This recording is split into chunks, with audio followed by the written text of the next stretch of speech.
Hello, hello. Welcome back to another episode of When We Cry Smoking Room.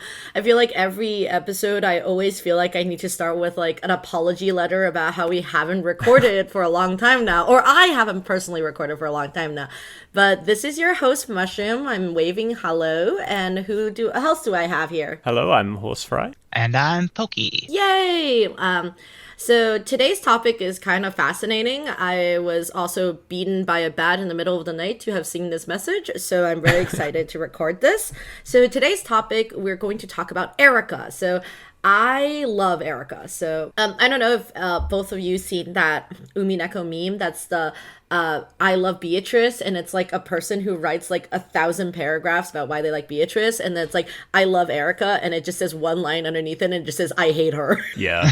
And so this is actually really funny because so in the past week I just went to MagFest, which is Music and Games Festival. And at MagFest, I once again this year, this is the third year in a row that I ran into Lorenzo, and I was in my Erika cosplay. And this is really funny because my friend who came with me, who's only on EP5, who just met Erika like for the first moment and then nothing else. Like they all he did was heard Erika introduce herself as like, I'm detective. My name is Furude Erika. And that's all he knows. And so he was dressing up as Battler. Like, so he had like a Battler red wig, and every time we meet a person, he would be like, don't tell me anything. I'm only on EP5. And so the funniest part about this is that every time somebody comes up to us, like when we're in a convention dressed up together, they would come to us and say, oh, you're only on EP5. Erika's my favorite character. Have a good day. or take pictures with us.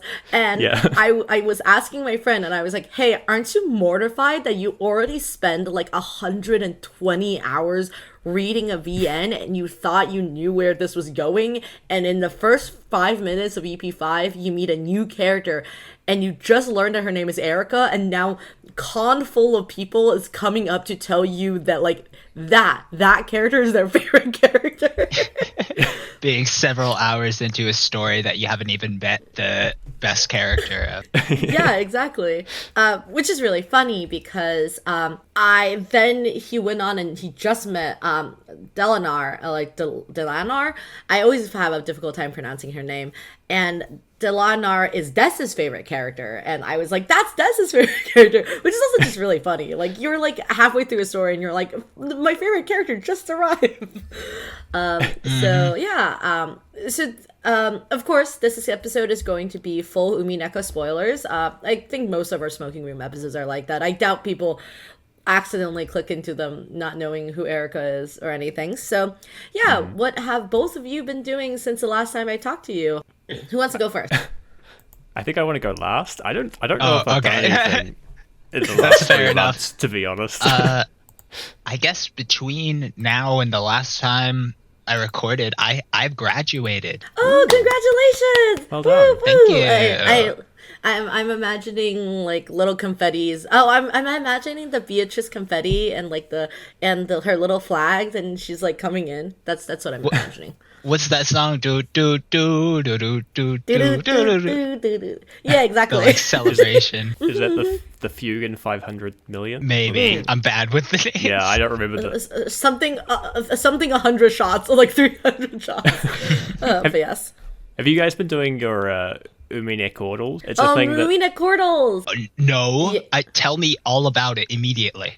It's based on that anniversary episode where Des was like, can you guess the music from the comments, the YouTube comments? Like, what's the title of the it's humbled me so much because like I get like 90% of them like 0%, like all the way to 6 guesses, and I have no idea what they are.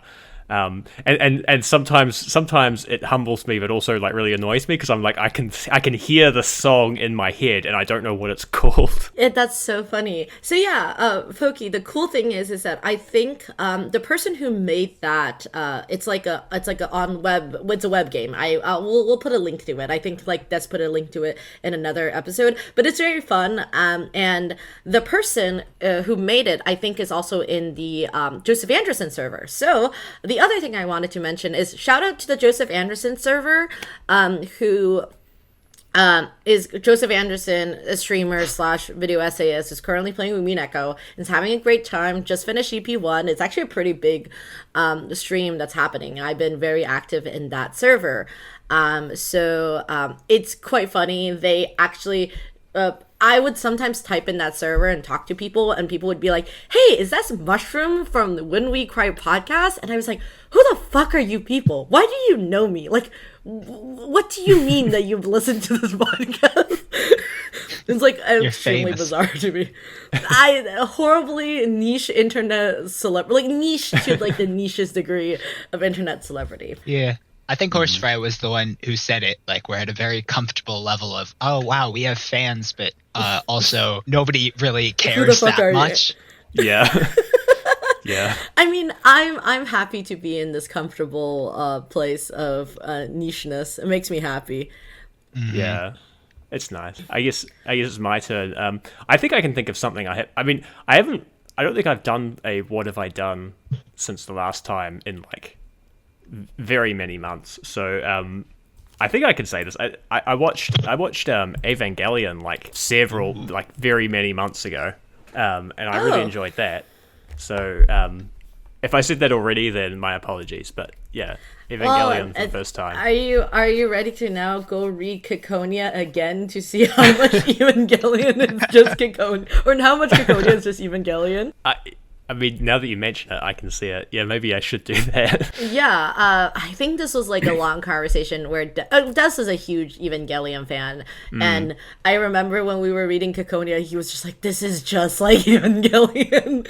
Yes. There's a lot of parallels. Another thing I can do. I'm going to plug this in the thing as well. So I just let me put this in chat. So I actually do remember to put it here. So I think I probably teased about this earlier in the months. I finally finished translating the EP2 Stageplay with a friend. So EP2 Stageplay is now fully subtitled in English. And you have to have the DVD version to EP2 to watch it, but now we'll have a GitHub repository for you to take it and put it on. So yeah, here you go. I'll put this in VC text and we'll remember to edit it in. But yeah, so that's another thing I finished.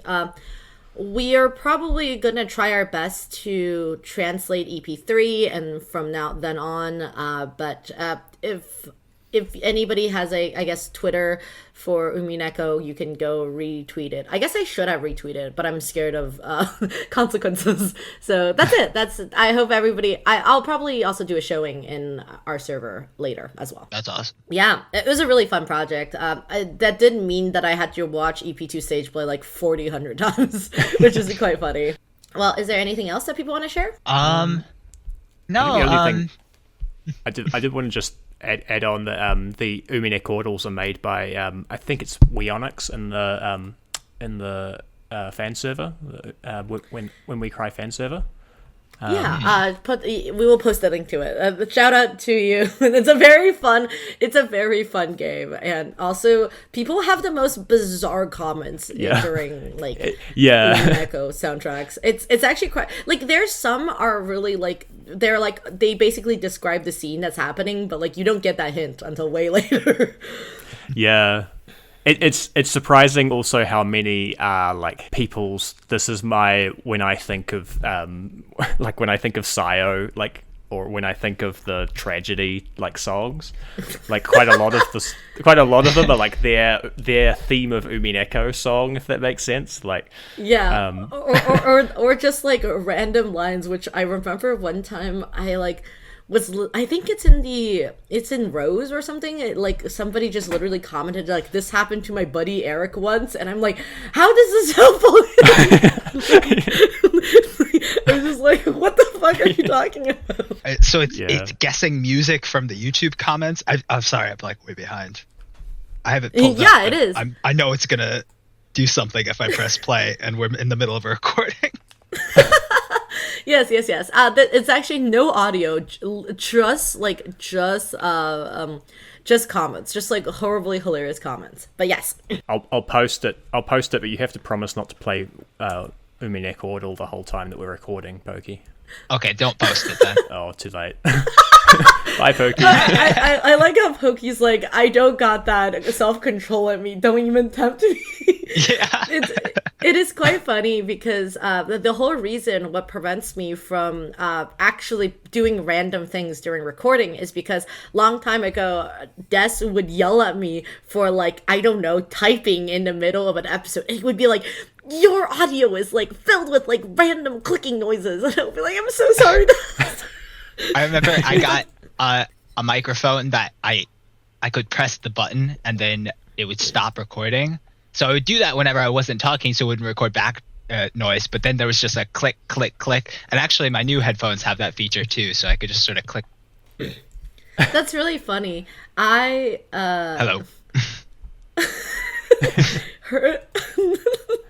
It is quite funny. I feel like I'm really scared about using microphones that do the click click click thing because like I feel like I'm the kind of dumbass that would definitely forget if I turned off my mic and I would just start talking and it's like absolute silence, like nobody could hear me. I would feel really embarrassed. But yes, we have done so much preambling, so I think we're ready to talk about today's topics. Today we want to talk about Erika. So Erika is a very fascinating character because as we alluded to, she's somehow people's favorite character and, who basically comes out of absolute fucking nowhere in EP5. I also wanted to bring up the fact that when my friend saw Erika, he said, wow, is this Bernd Castell's Osti Do Not Steal? What is she going to be named? Furude Rika? And I was like, haha, that's very funny. Write that down. You're going to laugh at yourself in like 2 hours once you hear what her name is. It's honestly just so interesting the way that this really is just Burns OC, and it's just sort of literally Rika in the name. Yeah. So which side do we want to talk about first? So we can go talk about the fantasy side, or we can talk about like reality speaking who Erika is. So which one do you want to tackle first? Well, I think the main topic of discussion is the reality side. That's the bit that we were like going crazy chatting about in text. So if you've got stuff to say about the fantasy side, we'll just lay down a little bit about how Erika as a fantasy character. So like Erika as a fantasy character is just the conceptual idea of a detective, like specifically a golden era type detective, a detective who like waltzes in and attempts to solve a mystery. She's also, roped into like Ryuhishi's anger towards random Reddit debate lords, or I guess it's like Japan's 4chan, like whatever they were like arguing on message boards during that time. But it's actually really funny because she references a lot of Agatha Christie detective type. She talks a lot about like Little Gray Cells, and she references other mystery novel genres, and so she's like a very, very specifically like parody type character. A parody and like taken to the extreme, the idea of a detective as the enemy, because all the time up until this point in Umineko we've been trying to solve the mystery, and now here's this other person trying to solve the mystery, but they're just walking in acting like they have the right to expose these mysteries, and now Battler's on the defensive, like, hey, you don't have to expose all these mysteries and be cruel about it. I just didn't think witches were the cause of the Rokujima incident. Okay, that's it. Yeah, I love the twist of making the detective the villain. I don't know if any other series has done that ever. Probably they have. The good news that you said that, because in my mind, BBC Sherlock. Welcome to.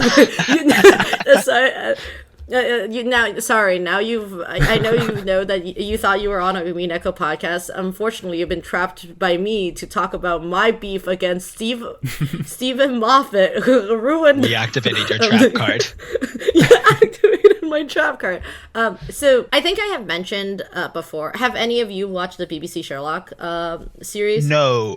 but I some know of one it. thing about it. Is this the because I H am bomber? obsessed with Sherlock Holmes. Okay. And I have like a whole big book collection, and I know all the fun facts, and I ship Sherlock Holmes and John Watson.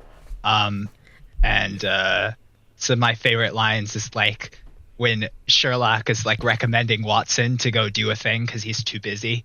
It's like, you will not meet a better man for the job. He's so dependable. And Watson is like really happy to be complimented by his very weird friend, quote unquote friend.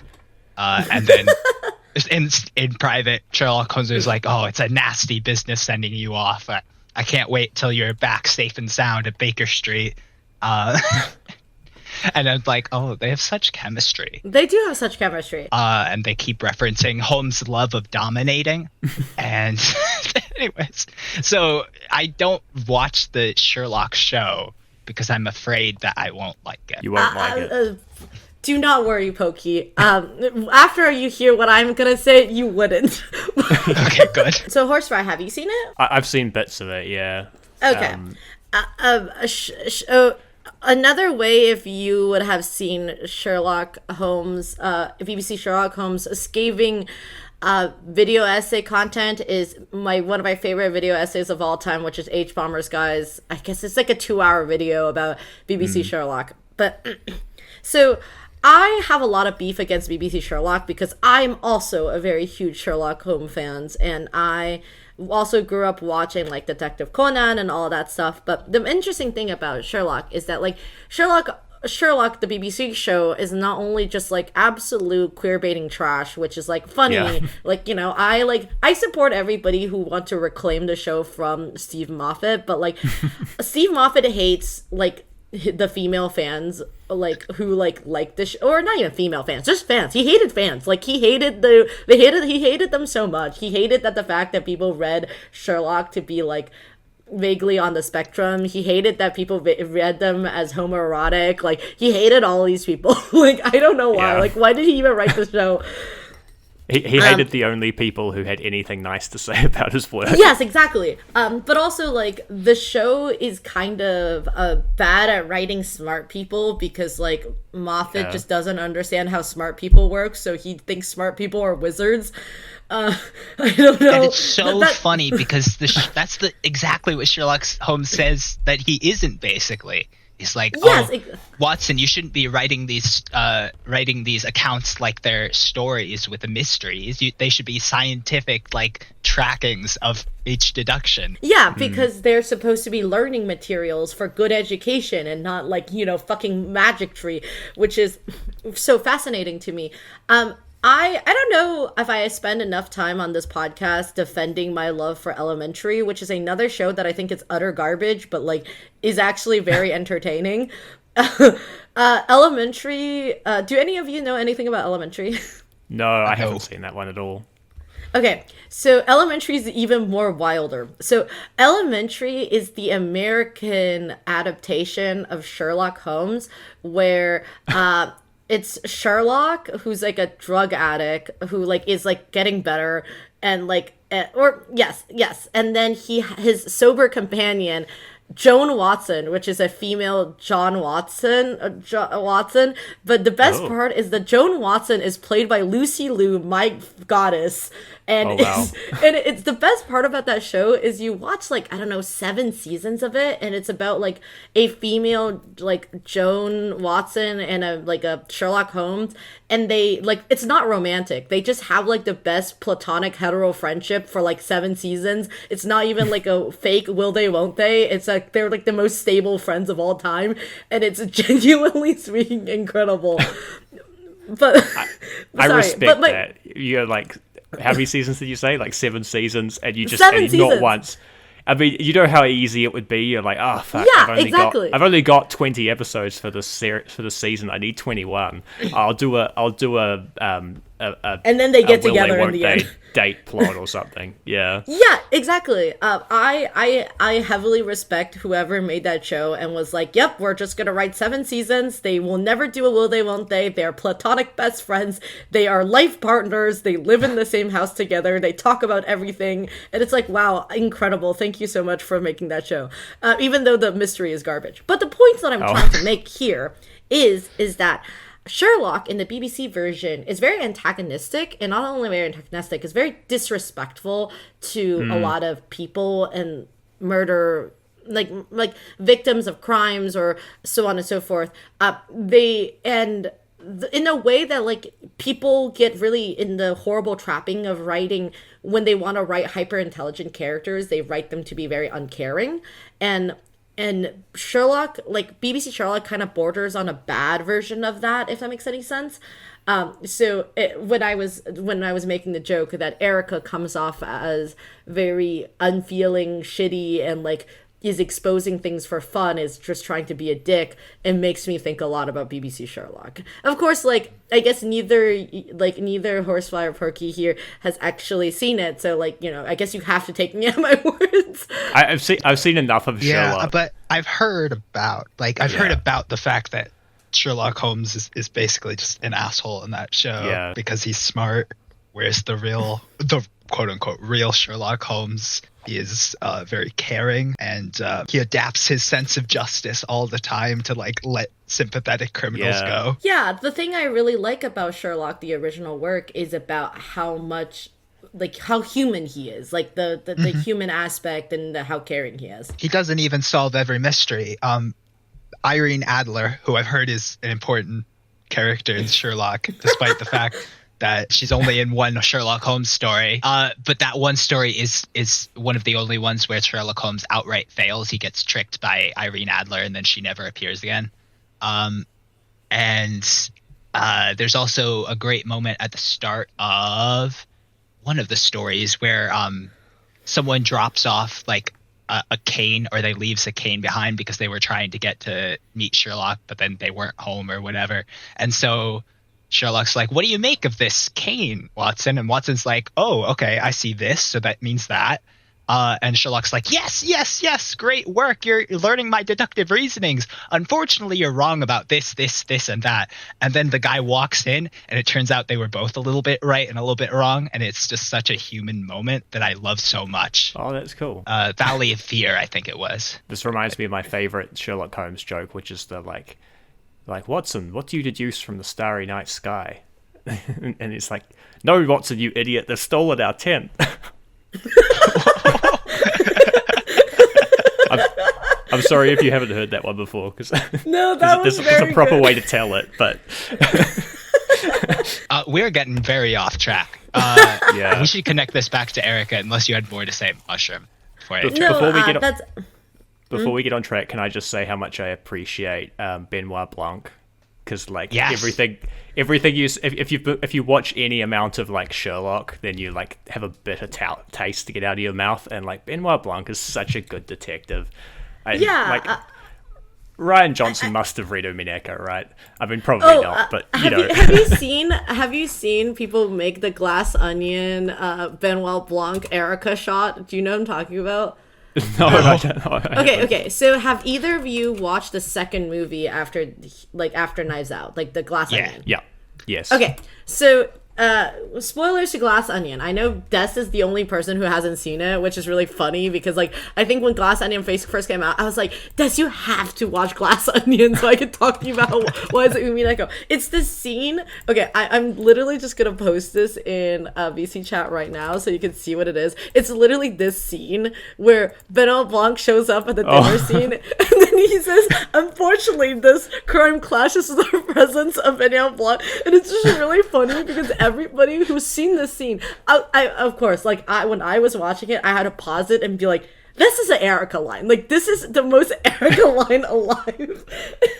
and then I like went online and found like 3 different people making like edits of this. Yeah, it's such an Erika scene as well too, because like again, spoilers for Glass Onion, but like it's a fake murder that like had been set up by the host. and it's like, and Blunk's like, so when do we get to start? Can we start now? And he's like, yeah, sure. I guess the crime hasn't happened, but yeah, if you want to start collecting clues. And he's like, okay, so here's how it happened. There's a crossbow set up over there, and like he solves the whole thing, and he wraps up, and he basically does this line like, unfortunately, this crime clashed with the presence of Benoit Blanc, and then the crossbow goes off and like shoots the intended victim, and there's like a fake blood like. Watch Knives Out and Glass Onion. You'll love it. Yeah, it's a good time. Glass. It was so funny because the whole.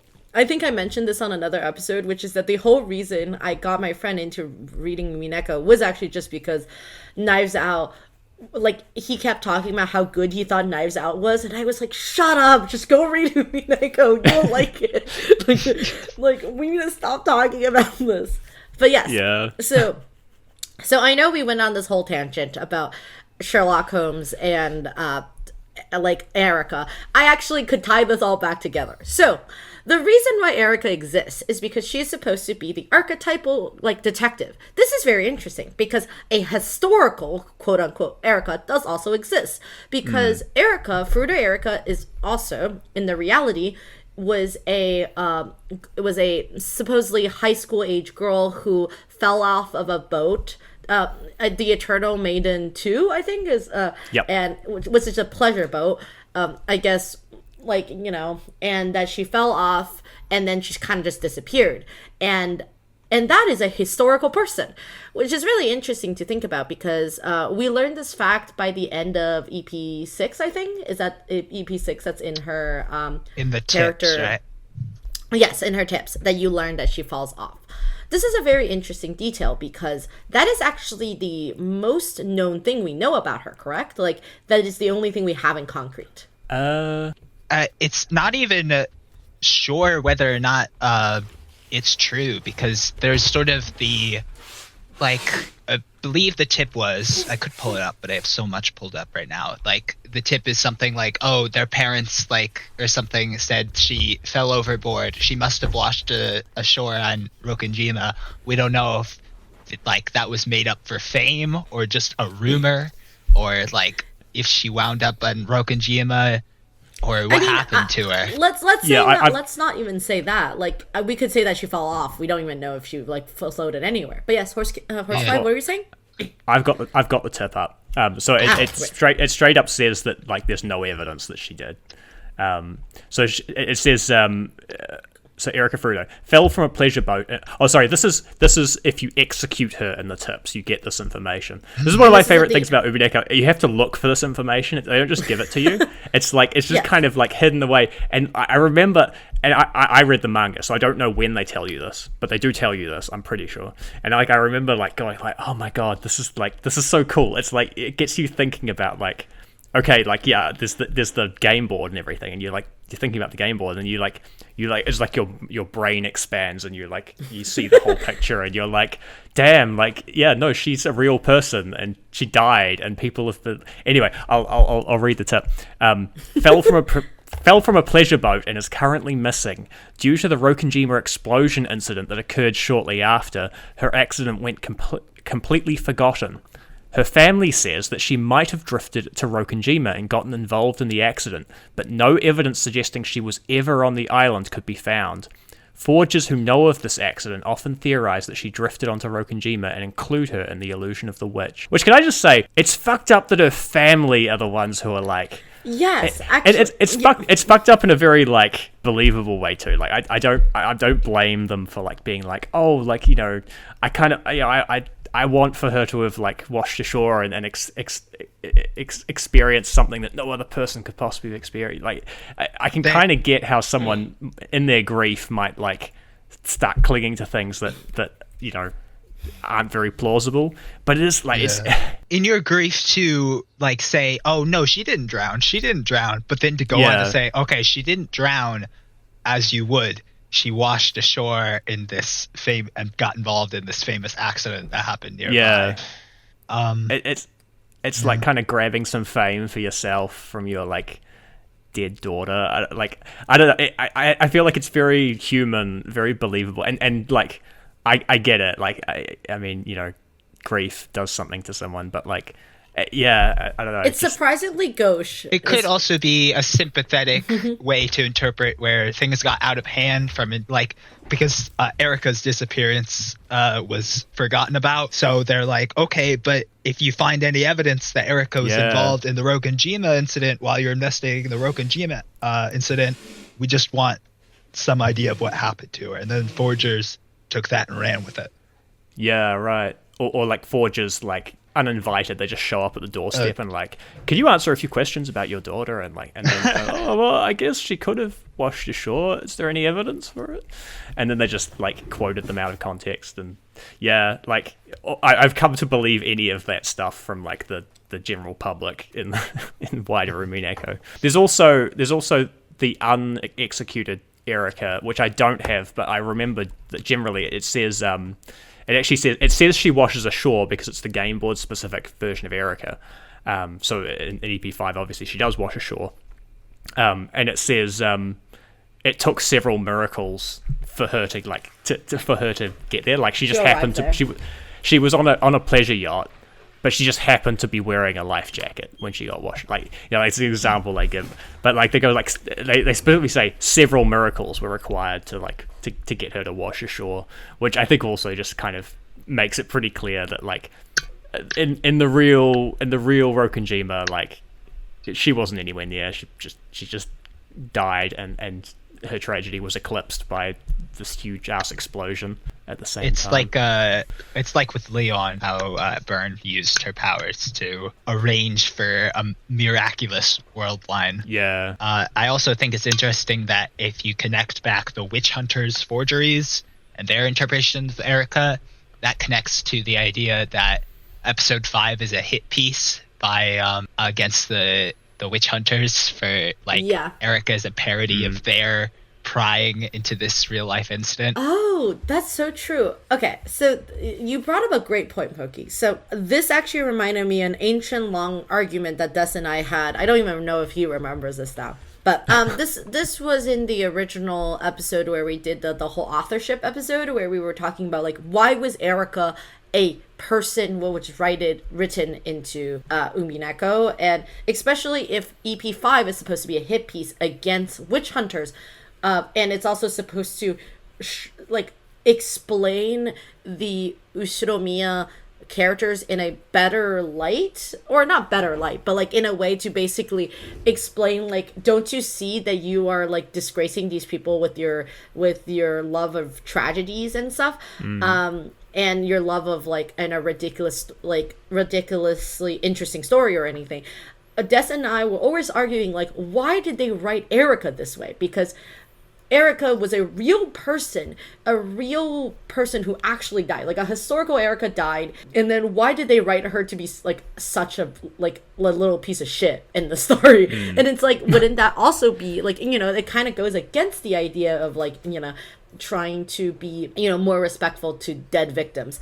I think what you just said just now made me realize that like, oh, Erika is actually a really good example of like Ikuko and Toya writing somebody to be the perfect victim, because like true historical Erika doesn't exist anymore, because they're probably responding, like Erika, the character in this in the EP5, is probably responding to other people writing about Erika and their forgeries, and they have decided to, instead of going to be like writing Erika as like a sympathetic character, a real human person, they instead wrote like a horrible parody of witch hunters and be like, now you see, like you have not only killed this whole family of people, you've also like disgraced some teenage girl who like died in like a horrible accident, and now she's a horrible parody of a character. You have also massacred her, or something along those lines. I think like I always found it really interesting, because I always found it really uncomfortable later on realizing that like Erika is also a victim in this grander sense of like incidents that are happening around Rokunjima. So I was always like, oh, it kind of horrible that like she also doesn't get to like live to be like her own version. But like, if to see it more as a hit piece against the witch hunters is a way better way of like interpreting the scene. I always thought of it as like Erika being a detective had been established as a plot point for like all the other like forgeries.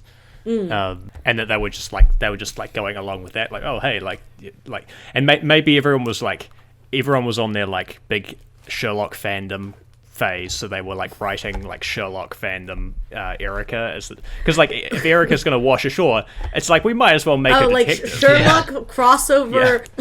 Yeah. The crossover fandom fix of like, you know, Sherlock goes to solve like the case of, I don't know, the submarine exploding or something.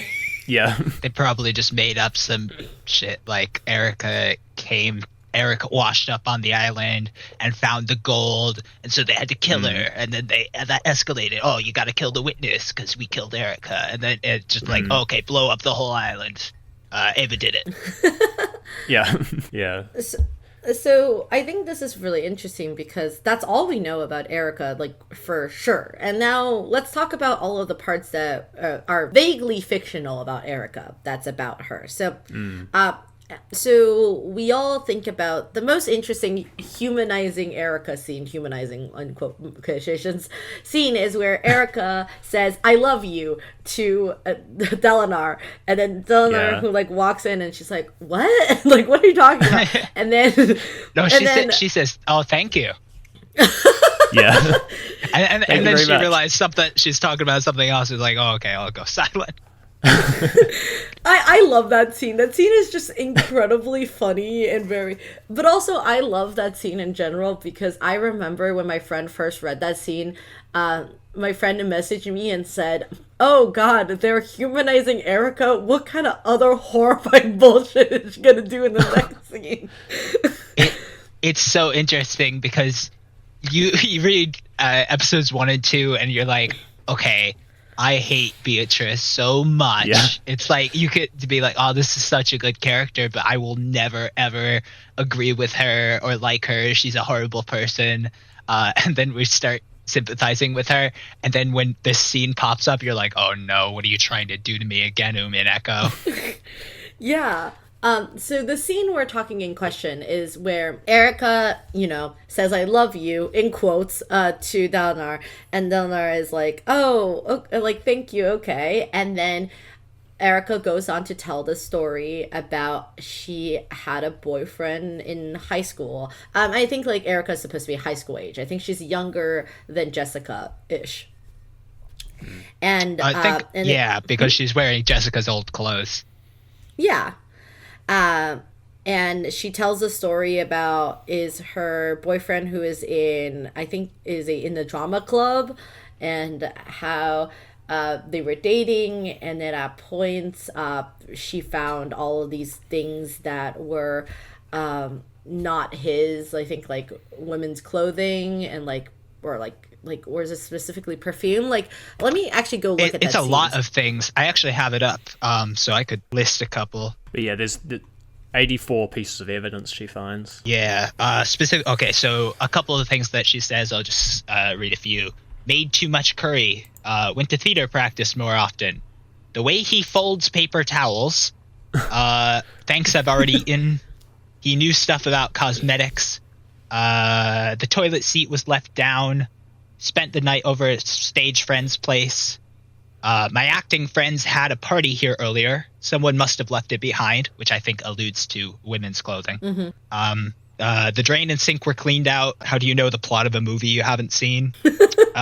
Just a lot of... and I love the way that this scene happens, where she's not telling the story. She's almost like reliving the story, where first she starts saying things that he said, and then she starts interjecting with things that she said, in this sort of back and forth argument about her trying to figure out whether her boyfriend was cheating on her. So yeah, would we like to talk about the scene and our interpretations of it? Yeah, so I guess like for context, like the whole reason we're recording this is because like we had a very robust discussion in the Discord server about I think it was Corey was reading something on Tumblr. I think it was a summary of like someone was just like summarizing or like analyzing Umineko in a text post. I have it here. It was a grand timeline that someone had written. Erika, and the timeline said, Erika goes out with a boy who's living some sort of double life. She collects circumstantial evidence and becomes convinced he's cheating on her. It's unprovable, but the core themes of this narrative suggest that the secret is probably actually cross-dressing, which I had not thought of before. Yeah, no, I hadn't considered that either. But like, it is.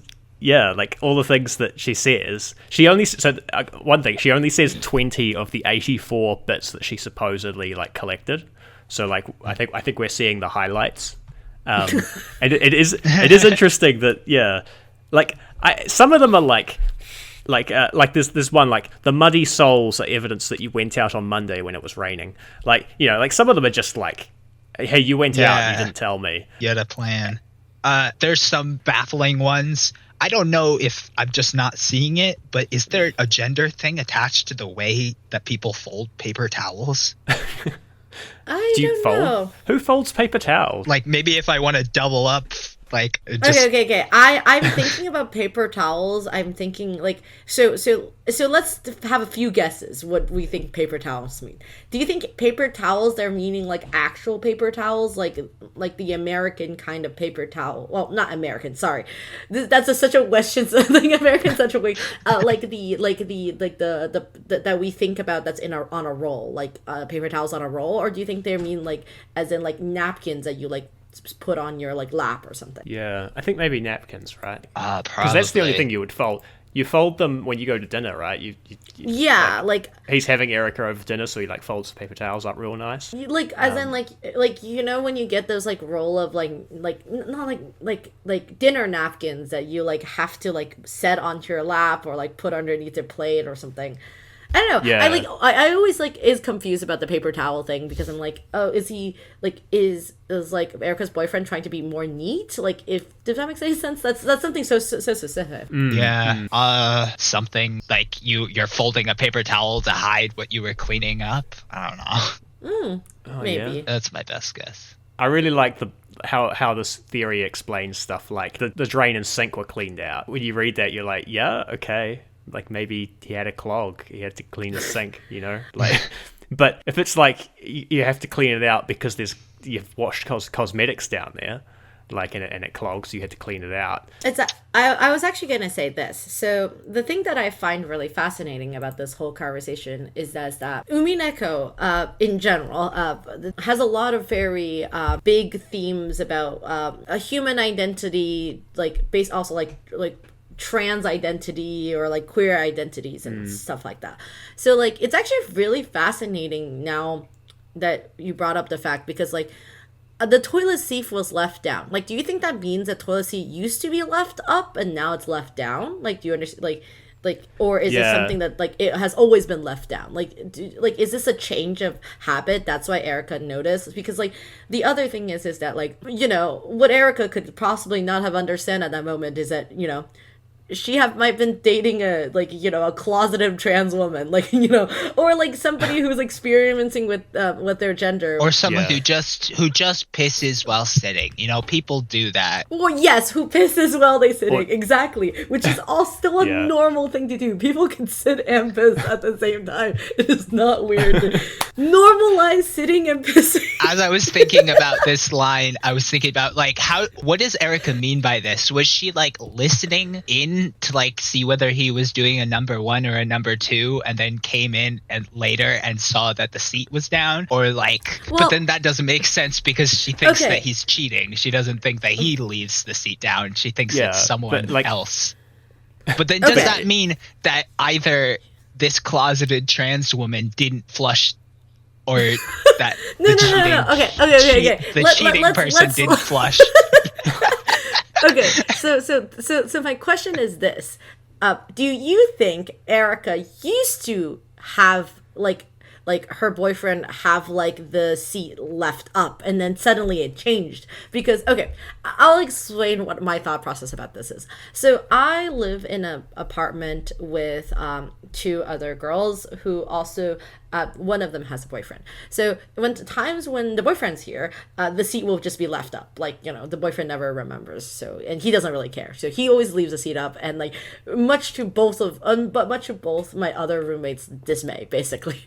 In that scenario, you would think like, oh, like you know, this is an overgeneralized statement, but like you would think like, oh, the seat was left up, a guy was here, or supposedly, in this overgeneralized statement. So I wonder if it's like Erika expect the seats to be left up instead of down. So like she's like, wow, why is the seat down? Like that's so weird. Like I wonder if like it's like that type of thought process. I think you're right. I think that explains more than my flushing argument.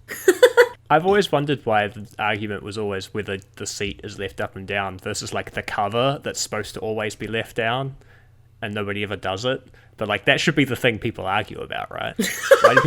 Why do people care if the seat is up or down? Like you just lift or lower it. Well, have you ever gone down to sit on the toilet not noticing that the seat was up? I have, but only because I'm like really stupid and like when I'm half asleep, I want to stay half asleep, so I like, don't turn the light on. I love these incredibly hilarious detailed like embarrassing stories we'll be now sharing on the podcast because we're just stupid and half asleep, and it's like, and then I fell into the toilet. It was very embarrassing for all of us. just laying down some like blackmail material for when I run for Prime Minister. Yeah. When I was like 5, I was basically sleepwalking.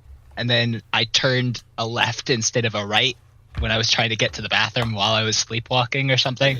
And then I wound up pissing in my parents' room on the Twilight books. Oh my god!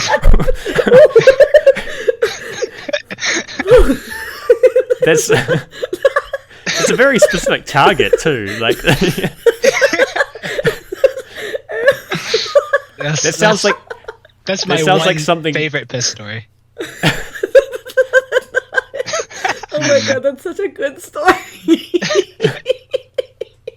Thank you. I feel like your subconscious just couldn't hide your dismay for the Twilight series, and then it made up that story later to protect your innocence. That's so funny. I can't. Thank you. That is a great story. But yes. Okay, we were talking about the boyfriend. So the 84 pieces of evidence, and whether they are covered by a cross-dressing boyfriend theory. Mm-hmm. I say cross-dressing. I think the reason we say cross-dressing is like not clear if like it says anything about the boyfriend's gender or anything. Maybe we should switch up our wording, and maybe we should say they've started presenting femininely. Yeah, I mean, realistically speaking, this is a character that does not even appear. Yeah. Yeah. Like, I guess, like, okay, this is my standing thoughts about cross-dressing or being, like, or them being presenting different in general. Like, I think, like, how do I say? There are plenty of people who, you know, do drag, who all, like, I feel like this is a very weird moment for me to be like, now I have to stand and explain that I don't mean that it's good or bad that you are cross-dressing, which I feel like is kind of a weird thing to, like, be like, hello, I know you've been listening to this Umineko podcast for 3 years now, or maybe longer than that, but I want you to know that I'm not transphobic when I'm trying to say. Yeah, and if you are cis, you are allowed to wear clothes that are not generally accepted for your gender. It's totally okay. What if Game Grumps? I don't know if you've heard of them, but they did an episode where like Aaron was like talking about how comments say, "Why do you always pick to be the pink character? Play as the girl. Aaron, you're an egg."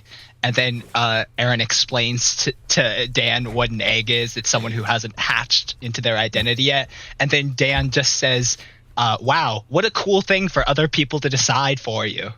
I just love that as just an idea of like, just because like there are a lot of different ways to be queer. And just because this person has started wearing dresses does not automatically make them a trans person. Yeah. I think there's a one streamer that I'm aware of. His name's Finster, and he. Oh, is this the Girl Week person? I'm not sure. I know him by reputation, but his like definitely like he/him pronouns, like male gender. Did he? Wait. Actually, wait. Finster. I think they actually recently went through transitioning. I'm not. Oh, I'm I'm like, so wait, sorry. wait. No, wait. I'm so sorry. No. Let me see. Wait. I might be I have never watched their stuff here. Wait, I feel like. Okay. Okay, Wikipedia is still using. Okay.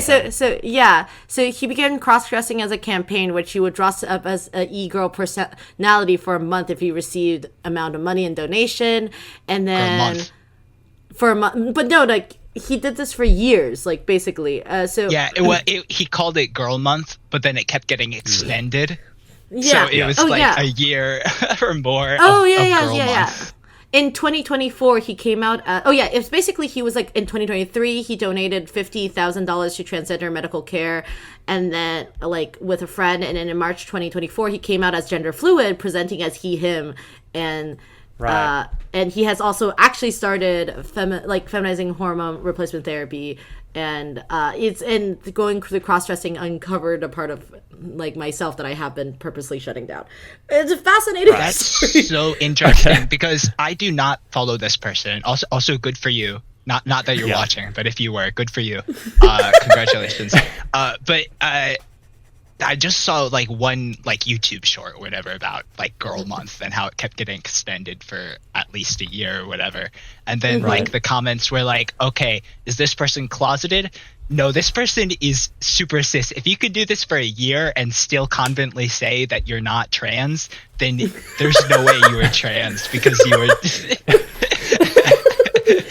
But then like it just goes to show that like you got to try stuff because you never know what you're going to find out about yourself. Yeah. Normalize trying on dresses. Normalize trying on dresses. It's actually, I love the fact that our Umineko episode of anything will always just become the most absurd topic of all time.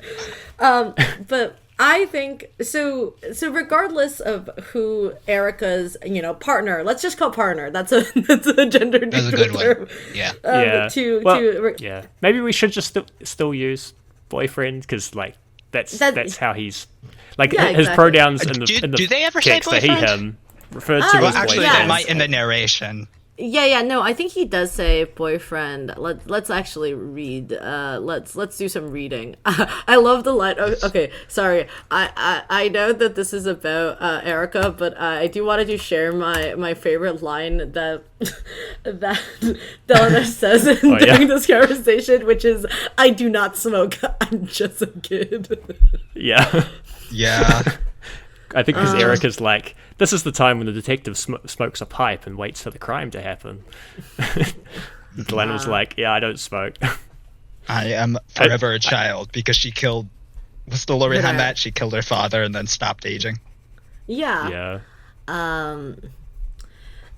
But I do actually have to say... But what I was going to actually say about this whole thing is that the fact that Erika not only...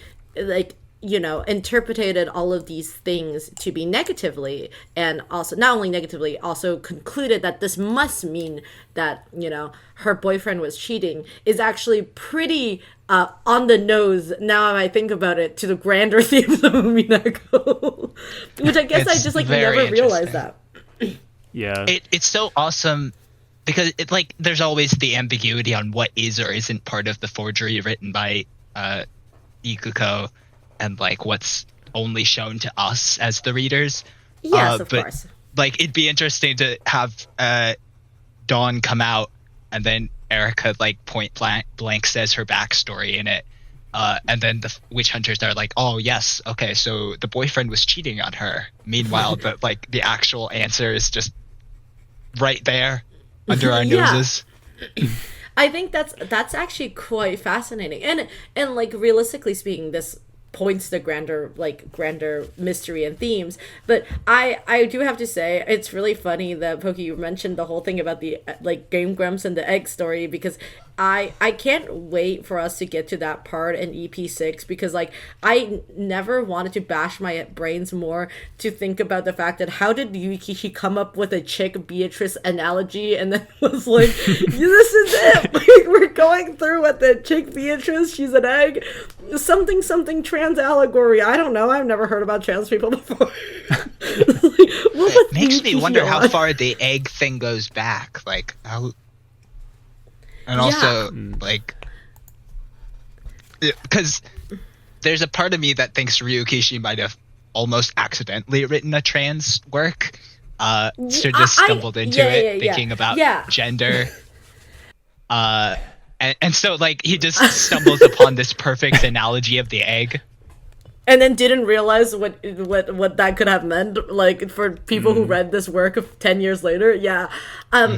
What you said is actually really funny, because this is actually an argument that was on r/Umineko a long time ago that I read that I thought was a very good conversation, which was that, like, people were arguing about, like, did Yukishi set up to write a feminist / like gender piece of work? Like, you know what I mean? Like the idea is about intent. And, like, the thing is that, like, I don't think, like, or not that I is not the correct word. A lot of people on the Reddit conversation were about how they weren't very sure if Ryukishi actually set out to, like, write a piece of work like this, because, like, realistically speaking, Ryukishi cares a lot about how to write a story well and how to show great amounts of care to his characters. And if you approach, like, and the realistic thing is that, like, you know, the cross-dressing killer, or like the somebody who, like, you know, is like a very standard, like, horror trope. Like, you know, I don't have to go the queer-coded villain. The queer-coded villain, the cross, like, you know, the Silence of the Lamb bullshit. Like, we all know this, and even in Silence of the Lamb, they talk about how weird it is that's basically what the deal is. But, like, if Ryukishi went on his way to basically wanting to write a piece of work that deconstructs all these ideas and, you know, and confront them, the Umineko is the logical conclusion that he arrived at, which just ended up being a very good piece of work where he wrote everybody with a great amount of love and care, and that turned out to be, like, an actual, like, great, you know, work about, you know, being a person and having human identities, which is a fascinating topic to think about. I don't know, like, I don't, like, you know, of course, like, Ryukishi kind of just stumbled onto, maybe Ryukishi just kind of stumbled onto writing this, but he did basically correctly wrote a bunch of other things that he probably didn't even realize. I mean, my guess is it's like a chicken and egg situation, but my guess is it's like, you know, like, what came first? Like, you know, did he come up with the trick for the mystery that he wanted to write, or did he, like, want to write a mystery about gender? I think whichever came first, like, it was probably very early on in the, like, process of, like, brainstorming Umineko, and then, like, from there it just went into, like, okay, my story is about gender, let's get out this gender textbook over here. That's my guess. Like, yes, it's fascinating to say the least, is what I'm trying to describe. So yeah, let's go back and look at the rest of the Erika takes. So Erika also talks about, like, I don't know, like, strange cat keychains, or different style of cologne, or, I mean, one must say, like, hair. Yeah, one must say being in theater is a very you know, a queer experience in general, you know. Yeah, I feel like it is a very specific thing to be like, yes, and then he was in theater. Yeah. There's a lot of overlap between, like, theater kid stereotypes and just, like, the platonic ideal of what people think that queer people are like. I do love the concept of calling it the platonic ideal. That reminds me, like, before I like, there was all this stuff coming out about Chick-fil-A being homophobic. Yes. And so, like, before I even had an inkling that I might be anything other than a cis-het boy, like, in high school, I was like, okay, but what if I go to work for Chick-fil-A and then act as stereotypically gay as possible? Like, will they fire me on the basis of me being gay? Because I'm not gay. Like, But I could will be. I expose them? It was a thought that I had. Like, oh, that would be a crazy experiment. So did you do it? No, I worked at Wendy's instead. What if I dressed as an e-girl for a month and called it e-girl month? What if I dressed for an eagle for a month? That's really funny. I do have to say, out of anything, I call Chick-fil-A homophobic chicken, and it's very unfortunate that the homophobic chicken is very delicious. Wait, did I get that from you, or did I get that from, or did we both get it from a similar source? Because I have started calling it homophobic chicken too, and I can't recall which friend group that came from. Okay, I don't know, but that is what that's what I have been calling Chick-fil-A all of my time. So like when I was around when I was in college, Chick-fil-A moved to our areas, and we were like, oh my god, it's homophobic chicken. So like every time my friends and I are like thinking about going to eat Chick-fil-A, like the only thing we would say like, yes, it's homophobic chicken time. It's like the only way we refer it. So like I would be in random conversation. I was like talking to my boss, and I was like, oh yeah, I'm eating homophobic chicken. I was like, God, this is a moment I was like, oh no, they don't know the inside joke. I thought I was gonna explode at that moment. I was like, this is so embarrassing. I'm gonna die. Me and all my queer roommates just calling it homophobic chicken in normal conversation as we go out to get some. Yeah. It's the homophobic chicken is very delicious. But yeah. Horsewhite, have you ever had Chick-fil-A before? No, there's no Chick-fil-A in New Zealand. I imagine so not. I think it's a very Southern America, like their whole deal is that they're like Southern American goodness with like, you know, and they're like Christian values. They close Christian on values. Sundays. Yeah. We've got KFC, and I think we've got Texas chicken now. Texas chicken? That's American enough. Yeah. I haven't been to it, but I think I've heard like friends, family said they've gone to Texas chicken and it was all right, or it was good. I'm not sure. Didn't really pay attention. I know that in America there's always a Outback Steakhouse, and I always think about the fact my roommate's vegan, so it's not like I'm ever gonna take her to go eat Outback Steakhouse, but I'm like, oh, it's the Outback. It's supposedly like Australian, New Zealand based or something. Not that I know much about it. Oh, that's what I should have said. I should have said that during the what did you do? I'm vegetarian now. That's a new thing. I haven't said that on the show. That's exciting. What do you say? Congratulations. No, it's like a trans reveal. I'm not even up to my 1 year anniversary. I feel like a year anniversary would be like well done. But I think like going vegetarian, it definitely like. It's not the same thing as coming out. No. But yeah, thank you anyway. It's like going vegetarian was something I'd kind of been doing on my own for ages, because like basically from the moment I left home, I like realized that I didn't like meat enough to like bother to cook it or buy it, and I didn't like the idea of buying meat and then it going off in the fridge because I didn't cook it. Like I would just find it easier, and also like there was like a fruit and veggie store like between my house and my work. So I would like go to work, and then on the way home I would like buy some veggies, and I would take it home and cook it. And so like I just got very, very used to like cooking vegetarian. So I've been used to cooking vegetarian for ages. What changed was just that I just started like ordering stuff from the vegetarian menu if I like go out to like lunch with workmates or something, or like telling my parents and family like, oh, I'm vegetarian now. Can we have something veggie? You can have meat still and everything, but like, yeah. Anyway, yeah. Well, congratulations. I think that's a very cool step to move on in your life. So yeah, I wouldn't know about Texas chicken. And you will never know now, and that's okay. Yeah.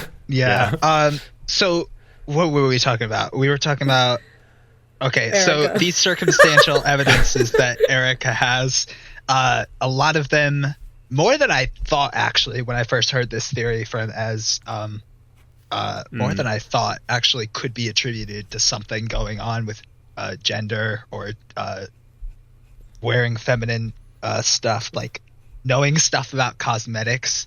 So like what I'm gathering is that Erika, and no judgment, me neither, she's like total not into this stuff. Like she is basically a slob, and so every instance of her partner suddenly, her boy partner suddenly not being a slob is like, oh, that's suspicious. Someone's been teaching you things about cleaning and cosmetics. It's quite funny. It's also just like fascinatingly hilarious about this whole conversation, because like the other thing is that I didn't actually, like, we will talk about this right now, is that as we all kind of vaguely understand, Erika is supposed to basically be the foil of like Angie, correct? Like we could all agree upon that. Like even like her hairstyle is supposed to be a grown-up version of Angie's child hairstyle. Yeah, I agree with that. I never have thought about that once.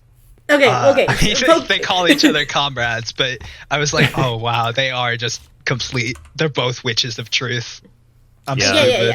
Yeah. No. This is good. This is actually a very good moment. We're gonna open up your brains. Okay.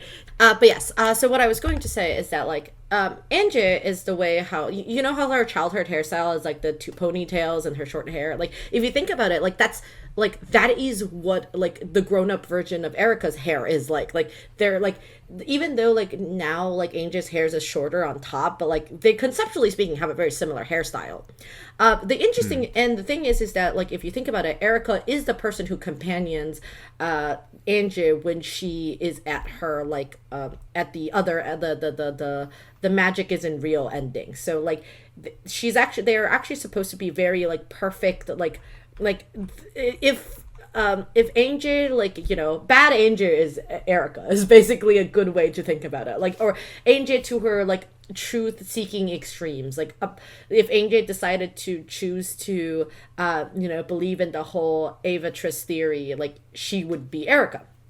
So the interesting thing about this is that Angie, on the other hand, is presented as a character who is like very not interested in guys, and also, you know, like she went to a Catholic all-girls school.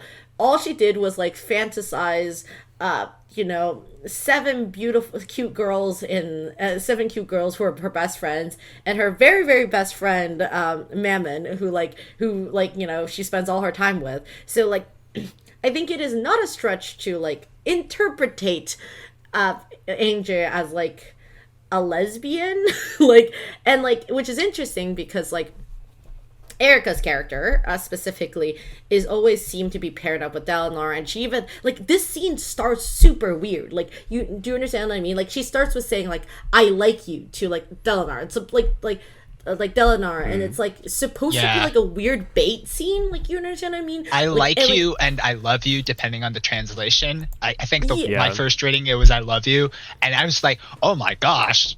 And I just like jumped straight to shipping them as like, great, you're gonna pull the rug out from under me. I'll still ship it. I mean, come on. Yeah, exactly. And there's the Erika Battler like stuff that happens, and like that's not very normal heterosexual love stuff. So exactly. You're like, and like there's something fucked up there that's not love. So what is love to Erika? Exactly. It's also super weird and like very fascinating, and like the whole thing is that like people's interpretation of Erika is very that like she's a lesbian. I don't actually know if that's like that's just people interpretation. I mean, people interpret Nazi to be a closet lesbian, and like you know what I mean. Like I've seen all the people on Twitter drawing Nazi like Ava art. Like I see you. But, like I see that like music video of manga scenes to the like choke by I don't know how, but they found me. I've seen that. Yeah. Exactly. So like what I'm saying is that like there is very interesting ideas about like Umineko is a lot about characters interpreting what power dynamic is, and like in a relationship it's like, and like Erika is supposed to be the is supposed to be the foil to Angel, then she is also, she could also just in here be a, like, is Erika the what's that, the trans exclusive like radical feminist that we think? Yeah. No, I'm just joking, but you understand, like it's interesting to think about Erika the way she is.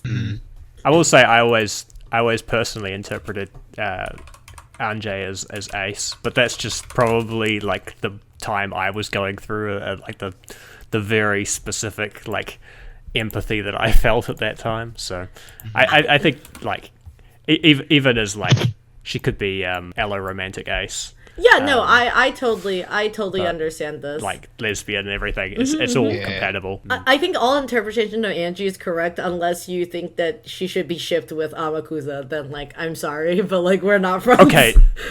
Okay, but I all right. Did you see this? There's a thing on when I was looking for the tips around Erika, whether she washed ashore or not. At the bottom of her 7th expansion wiki, there's a thing that says, according to Ryukishi's Twitter posts, when he was asked if Amakusa was Erika's ex-boyfriend, he refused to confirm it. He said that's in the cat box, which. I love the idea of combining that with like Erika's boyfriend trans / cross-dressing with like Amakusa, just that's just the implications of that. The great delicious like crossover of all. That's so funny. He also said they would be a lively yet constrained couple because they both like comebacks. Yeah. Oh man, Erika is just so interesting. She's so toxic. I love her. Yeah. Can I throw a wet blanket on the on Erika boyfriend gender theory? Yeah, sure. I think it only covers about 2/3 of the 20 pieces of evidence that Erika finds, and the other third are like, even if they're not explicitly cheating, they're like the vibes are like, you keep canceling our date night to go drinking with the bros. Like that's the vibe you get, even in like the most like positive. Yeah. spin. Let's look at this. So we have the So like the muddy footprints that are like, you went out on Monday when it was raining and there was a symbol on the calendar. Or did he spend the night over at his stage friend's place? Or receipt and point cards from places he doesn't usually go. And so I think, and I think this is very interesting because like, sure, like let's not think that like, to back up 1,000 points and say, if her boyfriend is not cheating on Erika, like it's very if we see this more with love, it's like there could just be like they're drifting apart, like like realistically speaking, like Erika's probably very combative and like super like super opinionated, and like they're probably just not a very good match, and in that way that like he like what's that thing called, like it's called emotional cheating or something. I can't really think of the top of my head. It's the idea of conceptual idea of like you like the moment you don't cheat with somebody the moment you actually have sex with another person. You cheat like with a person when you're like, or I guess in this case they're probably not even having sex, they're in high school, but like it's it's the first moment you cheat is actually when you start actively like seeing somebody else as your emotional pillar and like complain about your partner to them in like in a very intimate fashion. I mean, I don't know, I'm an asexual aromantic person, but like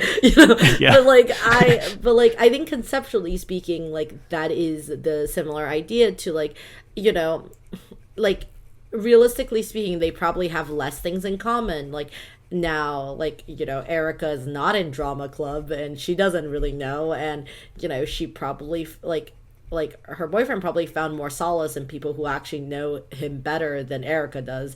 And if Erika, all she does is like chasing down him and trying to ask him like, what have you done yesterday, and that's not like real conversations.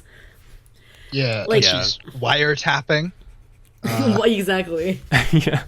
Where does she say Yeah. that? Yeah, she says evidence, circumstance, and evidence. She's basically stalking him, just trying to find evidence on whether or not he's cheating. And then, of course, it's impossible to find evidence that he's not cheating because a devil's proof, obviously. So it's like that's the whole point of the scene, is that the boyfriend there was no way to win. She had already decided that he was cheating, even though she found, and like the quote is, "I found tons of evidence that I loved you, tons of evidence that you loved me. Couldn't find any evidence that you haven't been cheating on me." Oh, I love that about. So like she's trying to hold on to this relationship and trying to find evidence that they love, and it's almost a bit weird sounding the way that they sort of conflate the idea of whether this is an argument about the cheating or an argument about whether or not they still love each other. Because Or trust. Dolor has this. Well, yeah, the word here is love, but Yeah. Because Delano doesn't find 6 pieces of evidence that he hasn't been cheating, because that's impossible. So the battle of blue truths is between 84 evidence that supports the blue truth that he was cheating versus Delano's 6 points of evidence that point to the blue truth that they still love each other. And like it feels like those are both true. Like it feels like that's the direction. It's like, or I say both true. It feels like they definitely still love each other, but there's just something else like that's true that means they can't stay together. Which I really like. And I think that something might wind up being Erika. I don't know if it's just getting like now. I trust that this is what actually happens, because it turns onto a full argument where like Erika gets called a bitch or whatever. Yeah. Well, that's the other thing that I don't like about. That's the other thing I don't like about making it that he's not cheating, is the way he responds as well is like incredibly defensive, and like not even defensive, like just kind of like a I guess the relationship's volatile over, like experience. get out of here, like yeah. Well, because we get like there's two basically arguments that he has back, where the first one is he says things like, "I'll treasure you for all my life, but I want to do well in theater just as much. Why do I have to choose between you and acting?" And then it goes on to, "What's wrong with you? I'm seriously worn out. All we do is fight. Maybe we should take some time to cool off.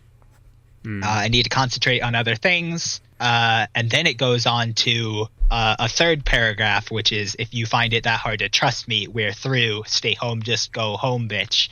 And you know, that is pretty harsh in the last of those 3 paragraphs. But this is presumably an escalation where Erika has been wiretapping and tracking and tracing and stalking him all this time. And I think that, like, even if he's cheating, and you know, this isn't something I would say about a real couple, but he is not the most toxic person of these two. Yeah.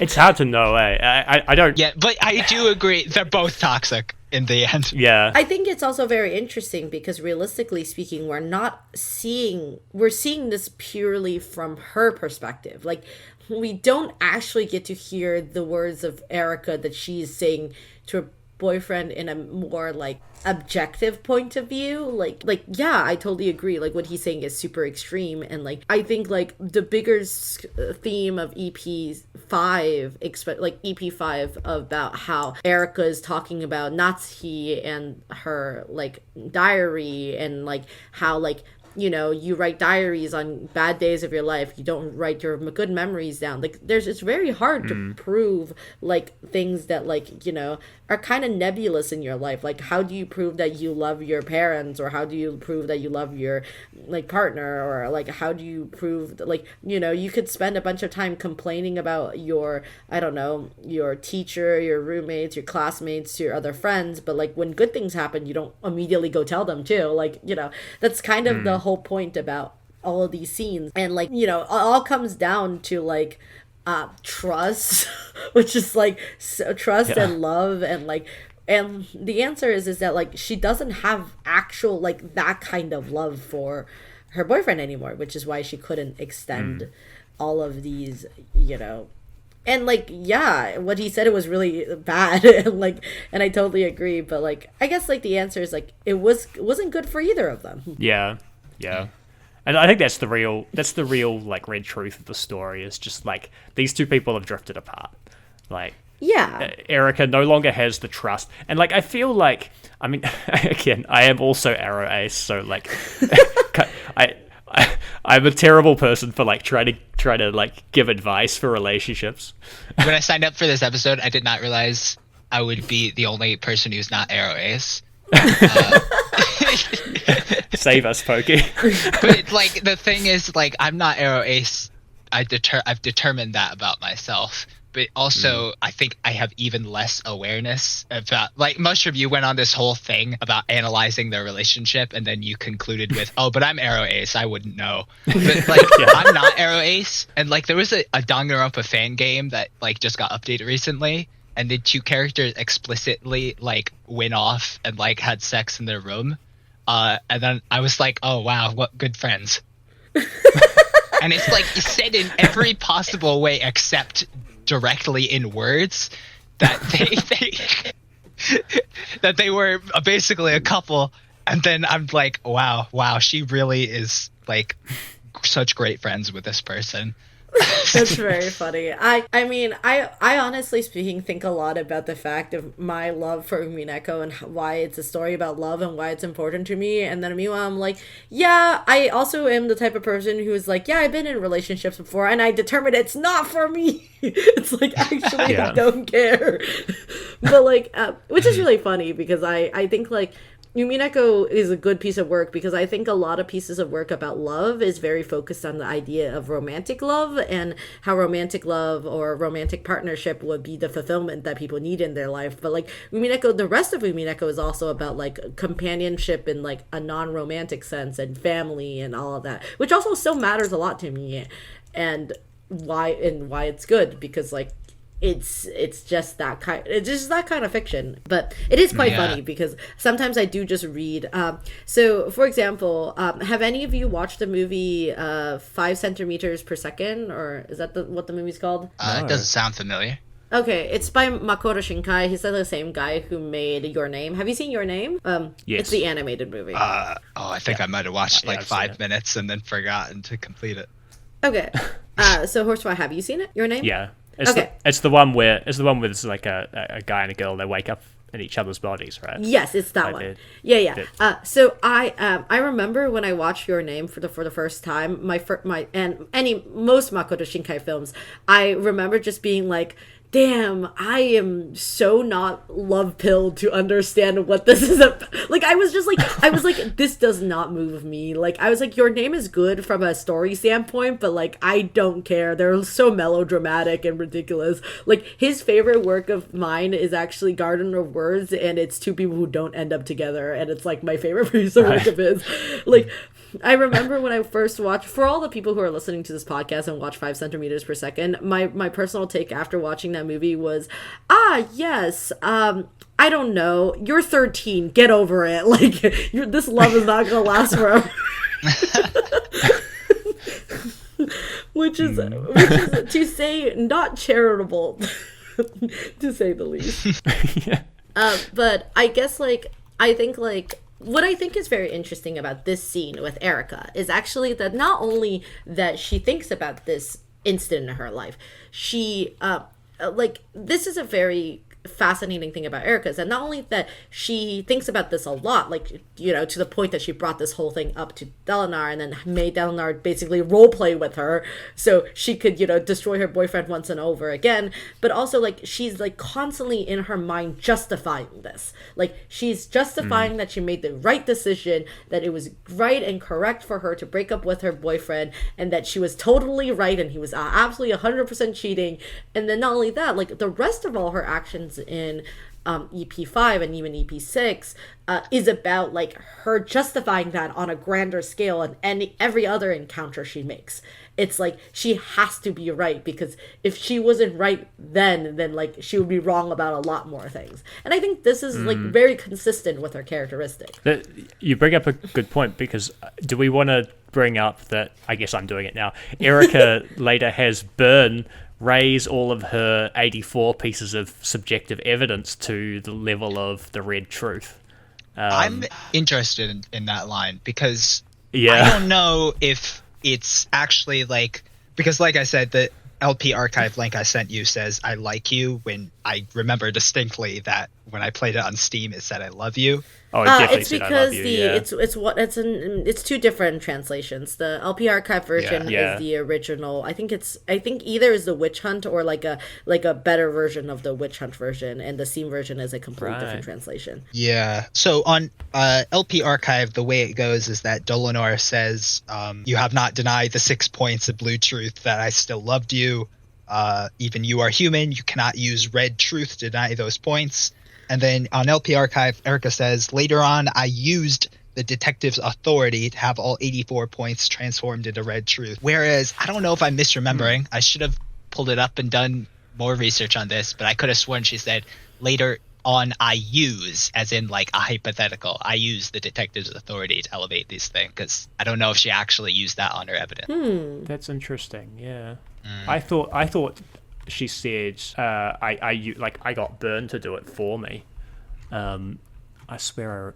Okay. Later on, I used to. Oh yeah, because she follows on. By the power of my master, I am human yet superior to humans. A detective and a witch. I am the witch of truth. Furude Erika. I suppose it doesn't really matter, since if she is the detective in this quote-unquote story of her and her partner drifting apart, then the observations that she's made, I can't remember how all these observations that are circumstantial evidence elevated to red truth, but that still does not prove that the boyfriend was cheating, because one thing does not lead to another. This is not causation. Correlation doesn't mean causation kind of thing. If a detective saw someone walk up to somebody and stab them, and then that person died, you could say in red, "Oh, this person murdered that person."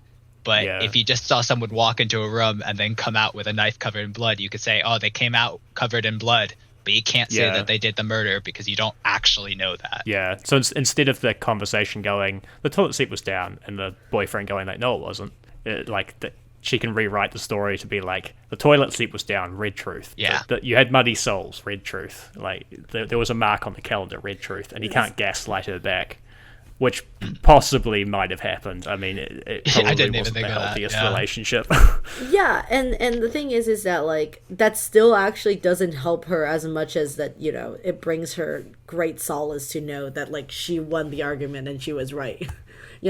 Realistically speaking, that still doesn't prove much. That's basically her whole deal, is that she just likes winning arguments to shove it into other people's faces. It's really off topic. It reminds me of a discussion I had with Lurf about whether if Erika was a Homestuck character, would they be a light player who's about information, or a rage player who's about doubt? I was like, okay, Erika just wants to doubt people and see their worst self and be proven right. Doesn't really care about the truth so much as the idea of shoving the truth in people's faces. Yeah. I think that's actually a good way to see it. To quote, to reference to my favorite Twitter post of all time, I always see it's the Twitter post where it's Ben Shapiro, and it's like Ben Shapiro and his girlfriend, and it's Ben Shapiro right next to a picture of Erika. I'll just post this to really hammer my point. But like, I oftentimes think about that picture because like Erika is just the perfect embodiment of like the Ben Shapiro type argument to me, because like anything could be used as a weapon, like truth, lies, like, and all these things. And I really wish I could find it. I can imagine. Here I found it. They've got the same like dunks on a 9-year-old energy. The raw power of it is really important. Like I think it's just really interesting. Like thank you so much to Yukishi for writing Erika. Great fictional character. I will say the original conversation that we had around Erika had a lot of me butting in with my personal pet theory about the red truth, which I don't think should go very much into this video, but it's just if Lurf brings it up, like, yes, we did talk a lot about how I think the red truth is always based on some kind of axiom, and if you just want to like throw away that axiom. You can throw away all the red truths, which like I think plays into this just because like the specific thing about how she turned her observations into the red truth is based on the detective authority, and like if you don't think the detective authority applies to real life, which it doesn't, then you actually can kind of ignore this like line. But anyway, yeah. Fascinating. But yes, is there anything else that people want to talk about this scene? Do we think Erika Furude is her like real name? Yes, I think that's or a pseudonym. It's very funny, but I do think that because is the Erika? I guess if we're just assuming that the Erika who fell off the ship is a real person, then that was just adapted into a character by the witch hunters and then eventually by Ikuko. So it's just a coincidence that they are also named Rika. I mean, what if it actually is just Rika? Given that we like don't necessarily think that her like personality and like her existence as a detective and all, if we don't think any of that is real, like, is this the real ending to like Rika Furude? Poor Rika from Higurashi. She survives the Hinamizawa incident just to like fall off a boat. I mean, I don't think she would be old enough because, right? Like Rika would probably only be 12, like at best. I guess, yeah. It's only 2 years later. Yeah. Because it only happens 2 years afterwards.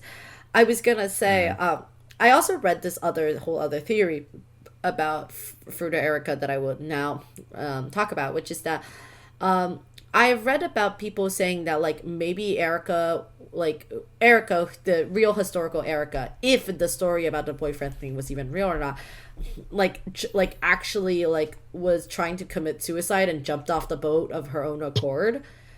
So like, for example, like the reason people bring this up is because like people say like, why was she even on a pleasure boat like during a time when the weather wasn't even that good anyway? They knew it'd be bad. It was an important plot point. Yeah, and like they knew it was gonna be bad, and she somehow was on the deck. She was also the only there was not like it wasn't saying that like, oh, the pleasure boat like capsized and like a bunch of people fell off and like that's why and then she was the one who people like she was the specific person that like fell off, and then like it wasn't mentioned like there was anybody else. So another theory people came up with is that think that like Erika herself jumped off like and like as a act of trying to like commit suicide and and jumped into the water, which is I think is also a very interesting idea. Like of course like we don't know what the historical Erika was thinking and if it was connected to this also interestingly fake story about her boyfriend, because we actually don't really know if this boyfriend story is even real or not,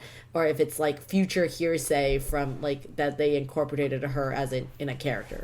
It's almost like she was this is I'm just realizing, if Erika is a historical person, then she doesn't have Burnkle's hair, because Burn explicitly says, oh, I allowed you to have that hair. That's just a random thought. But also if we think about Erika, the fantasy element, like in lore, Burnkastel brought her in to be her piece. And then I have a whole theory I won't get into about pieces and Mikos and how Hanyu is basically the same thing as Erika. One day we'll get to that conversation. One day we'll get to that. Scary conversation. I love these very like one day we'll get to this like dun dun dun dun, and it's like we don't talk about it for like. Did it take us a year to talk about I = Y? Yes, it did. It took us so long. I want to say. Wait, no, I forgot what I want to say. Sorry. Okay, in that case, if Erika is like meant to be if Burn represents the concepts of miracles, and then Erika sort of represents the concept of being like of truth because she's a witch of truth, then sort of an amalgamation of the idea of trying to find the truth and shoving it in people's places. So it's almost like she came with this backstory of this made-up boyfriend who probably wasn't real historically, because I don't know why would Ikuko? Well, yeah, I shouldn't say that. You can never put anything past Ikuko. It's like the Kinzo argument. Ikuko definitely could look into and find out that well, let's Erika had talk an ex-boyfriend. Like I think like I think we talked about like a lot of it, like historical this, historical that. Like for example, like I was the one of the people that 100% believed that like like Angel and EP4 didn't know that Battler wasn't the child of was the child of Kirie and Rudolph, due to the fact that like I imagined like 12 years later, like lots of dirt was pulled on about everybody, like like this is really funny because like Umineko is basically a whole joke about like how like true crime fans deserves horrible things to happen to them or something, but like I say this as a person who used to be a huge true crime fan and still am to some degree, like if people wanted to find like painstaking amount of evidence about the John Benet Ramsey case, which is something I always come up on the top of my mind because like because John Benet Ramsey case is such a simple small not like simple small crime is not the correct thing to say. It's like it's only the death of a young girl, but like it's so super dramatized. People will never know the truth. Like there's so many problems in that. Do you both know about the John Benet Ramsey case, right? No, correct? nothing. Okay. I'll be honest, I'm not really into true crime. I'm not into true crime. I'll go into a little bit of detail about John Benet Ramsey crime just to explain what argument I'm trying to make. So John Benet Ramsey is a very famous case of a young girl, like I think she was like around 10 years old or something, or maybe younger, who's named John Benet Ramsey, who was a child pageant, she was like a really pretty little girl. She had a brother, her age, and she basically, there was like her parents were like upper middle class American, and so one night they received, I think it was maybe like around Christmas or something, like they received a phone call, and they also have like a very lengthy 4-page ransom note, which is very, very unusual, like in any case of all time, that to have that long a ransom note, because ransom notes are not supposed to be long. And so basically they like called up a whole neighborhood, and they called up the police, and even the mother seemed to like hysterical in the wrong kind of way. And then in the end they found her, they basically were they thought that she was kidnapped. They like was trying to find her, and in the end they found her in their own basement, like by the cops, of like her in the basement, and she was bound, but like nothing violent happened to her. Like there was the case was like very, very strange, like if that makes any sense. Like this is a very famous like case in general. This case happened like I think like 20 years ago, and this case is like still like very, very famous. Like I took a forensic class in high school, and we watched a John Benet Ramsey like documentary in like class. Like that's how like famous this case is. And this case is, why is it like, and people have shitloads of theory. Some people think like the dad killed her, like, or some people think like the brother killed her because the brother might have accidentally killed her and the family was trying to cover it up. But like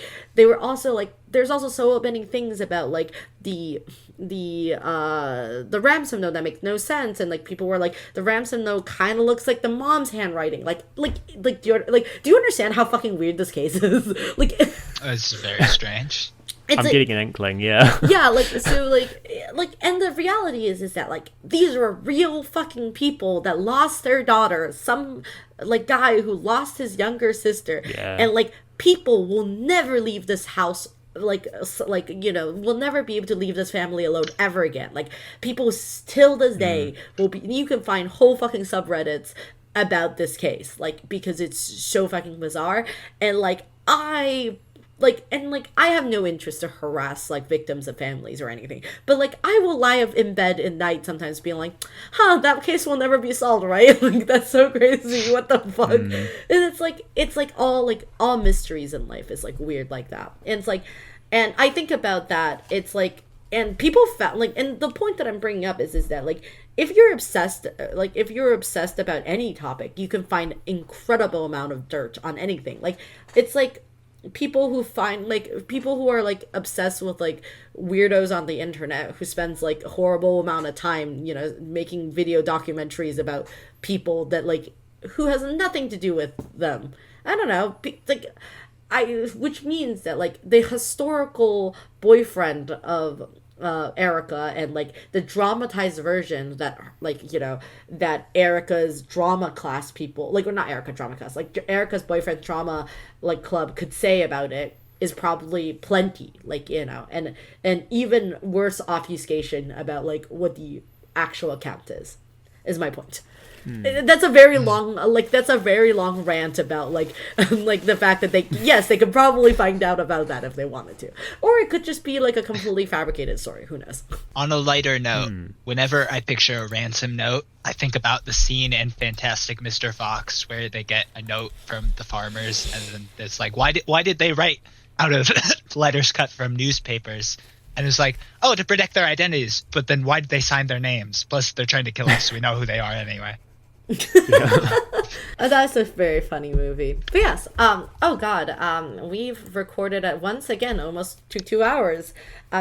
Do we have more thoughts about this topic? I remembered what I wanted to say. I think it was you, Mushroom. You said like, who knows if that happened, referring to the fight between Erika and her boyfriend.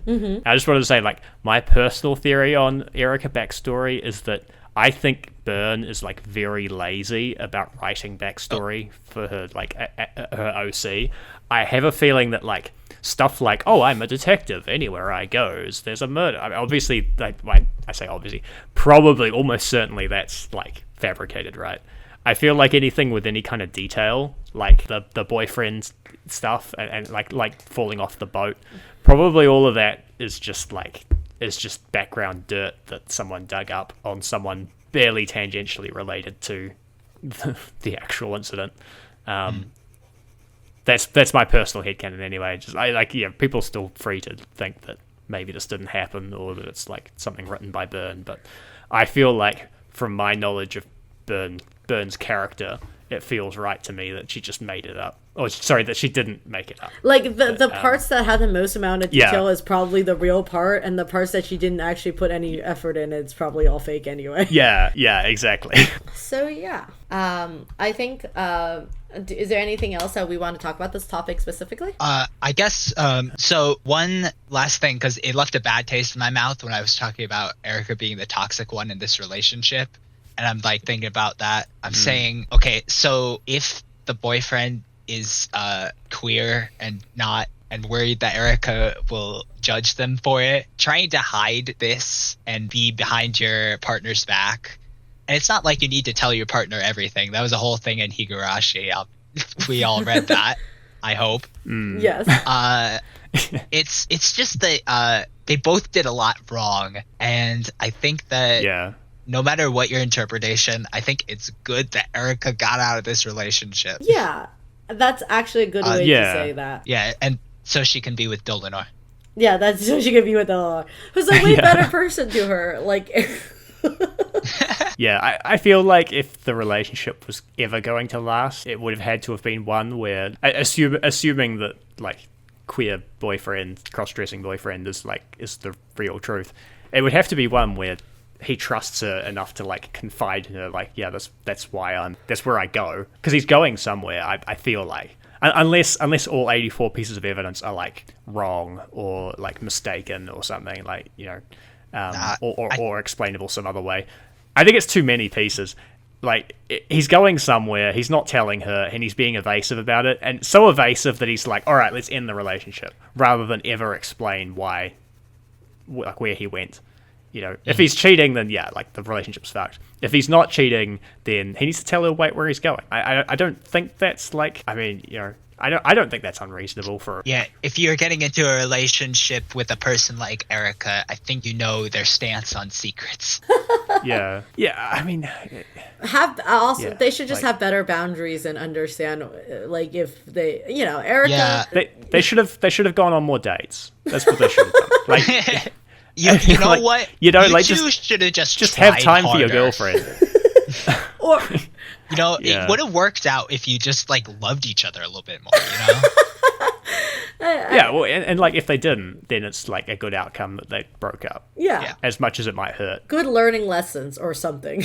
Character building. Relationship lessons from 2 arrow ace people and 1 non-arrow ace. But then Erika learns the wrong lesson from all this because she does not accept that this relationship was not meant to be. She's still thinking about whether or not he loves her and whether or not he was cheating on her.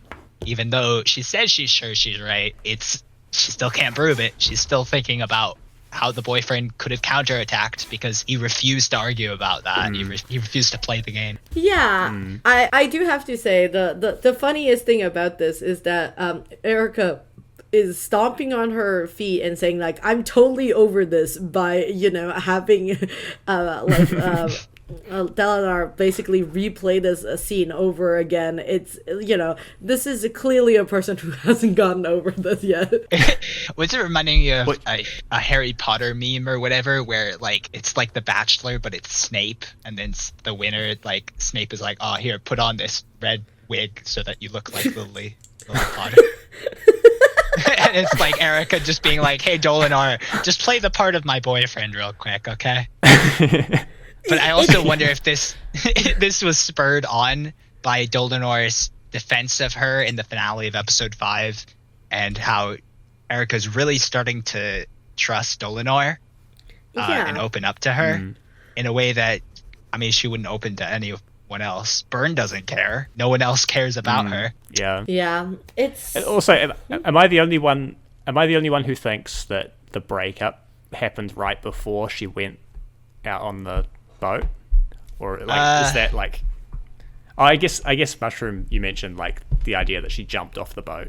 Rather than, like fell. This is all very like confusing. I have to say the least. Like since like we can't even take a lot of this like as absolute truth. So yeah, I mean, regardless of whether I don't necessarily. I mean, but I could see that it's very fresh in her mind. I feel like you're saying like, oh, she's still not over it. It's like it's possible that this happened like right before she died, intentionally or accidentally, and like her not being over it is like would be quite realistic in that situation, Maybe that's why she's on is that why she's on a pleasure yacht? She was meant to go with her boyfriend, and then they had a fight and broke up, and she's on her own. Oh, jeez.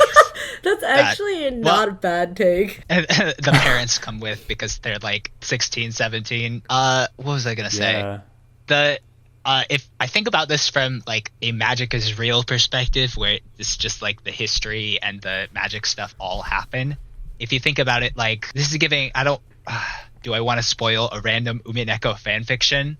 But which is it? Is it Wanderlust? I'm thinking about Wanderlust. Are you thinking You about brought up the suicide theory, and I'm thinking of okay. Well, I won't mention what happens in Wanderlust, but just know that I am basically quoting it.